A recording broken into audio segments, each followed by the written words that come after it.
안녕하세요. 언어양자 폴리글라 세레나입니다. 오늘은 첫 번째 투어 이후에 있었던 일을 좀 얘기를 해보고자 하는데요. 첫 번째 투어를 마치고 그 다음 날 바로 이제 사장님께 연락이 왔는데 투어 비용이 입금이 됐으니까 확인해 보라는 메시지였어요.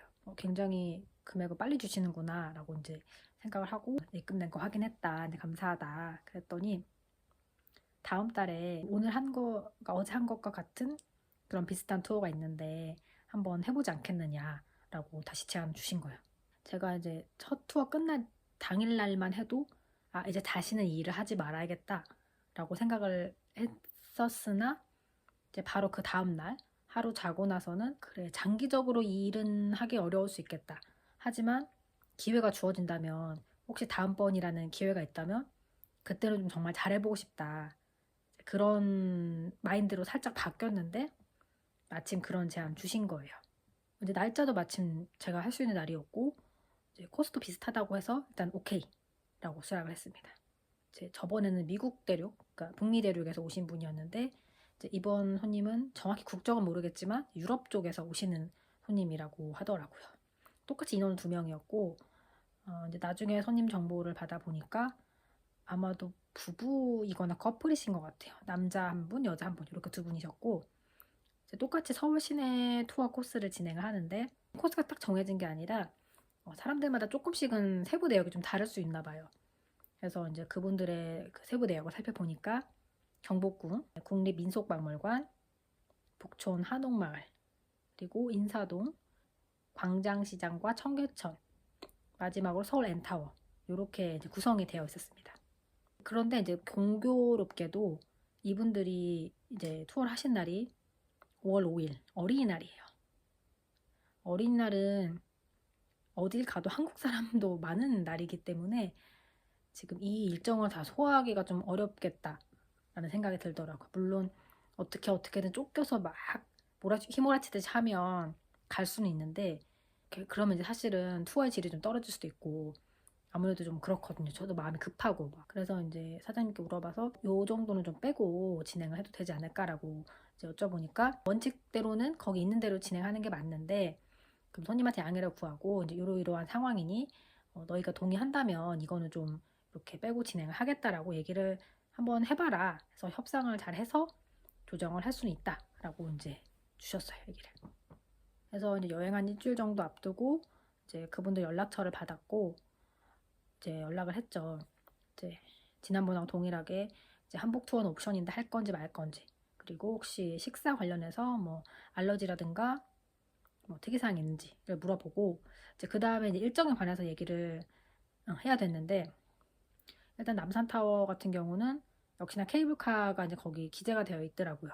근데 이제 케이블카를 타면 최소 1시간 이상 기다려야 된다. 그런 상황이고 코스를 생각해 봤을 때 광장시장하고 청계천을 빼야 그나마 좀 여유가 생기겠더라고요.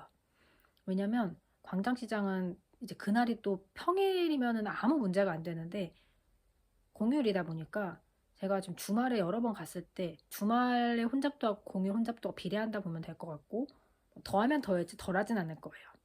그래서 주말에 가봤을 때는 정말 거기가 뭘 먹고 이런 상황이 아니에요. 막 너무 붐벼서 진짜 움직이기도 힘들 정도 그냥 사람들이 떠밀려 다닐 정도라서 그렇게 가면 사실 만족도도 저는 떨어진다는 생각을 하거든요. 그래서 꼭 가야 되는 게 아니면 사실 빼는 게 맞을 것 같고 제가 사전 답사를 가봤는데 그 숙소에서 청계천에 가깝고 거기서 청계천 따라 쭉 걸어가면 어차피 시장에 나오는 그리고 시장이 보니까 식당들 많이 있는 거기는 저녁 때까지도 장사를 하니까 오히려 저녁에 가는 게 더 사람도 없고 좋을 것 같아서 일단 이제 그렇게 추천을 하면서 너희가 원하면 갈 수 있지만 너무 그날 일정 타이트하고 힘들 거다. 옵션이 이렇게 있으니까 뭐 그러면 투어 끝나고 거기는 너희들끼리 가봐도 된다라고 이제 안내를 했고 이제 그분들이 다행히 답을 긍정적으로 주셔서 광장시장과 청계천은 빼고 진행을 하게 되었습니다. 그래서 지난번하고 달라진 점은 이제 조개사가 빠졌고 대신에 한옥마을이 들어왔다. 뭐이 정도 차이를 보면 될 것 같고요. 조개사가 사실 빠지긴 했는데 그래도 인사동에서 사실 길만 하나 건너면 바로 나오는 곳이고 그때 갔을 때 그분들이 되게 좋아하셨던 게 부처님 오신 날을 앞두고 있어서 연등이 굉장히 화려해요. 그냥 보는 것만으로도 빡 가게 할 수 있어서 이제 조계사는 뭐 자세한 설명은 안 하겠지만, 그리고 코스에는 없지만 어쨌든 인사동 권역을 그냥 구경하는 거라 치고 조계사도 한번 들러보려고 합니다.